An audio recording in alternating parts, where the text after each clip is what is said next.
Ohio गोजाइमास। यो चाहिँ Mount ताका हो। हामी चाहिँ हिजो माउन्ट ताका गएको थियौँ। यहाँ चाहिँ हामीले जाने 2-3 हप्ता अगाडिदेखि प्लान बनाएको थियौँ साथीहरू होइन। अनि हामी हिजो गयौँ। एकदम रमाइलो लाग्यो मलाई चाहिँ। म खासै यस्तो हिँडेको थिइनँ।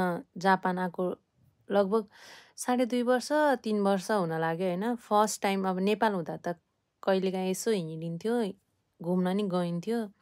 यता आएपछि चाहिँ खासै घुम्न गएको छैन होइन। अनि घुम्न त गएको छ, त्यस्तो हिँडेर हाइकिङ टाइपले गएको छैन होइन। अनि हिजो चाहिँ हामी गएको थियौँ 3 जना।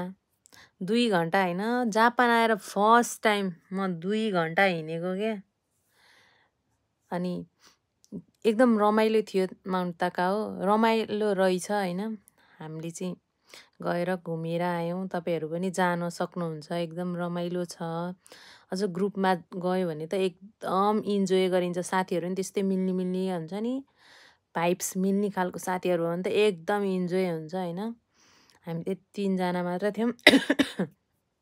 तै पनि रमाइलो गऱ्यौँ। तपाईँहरू पनि जानुहोस्।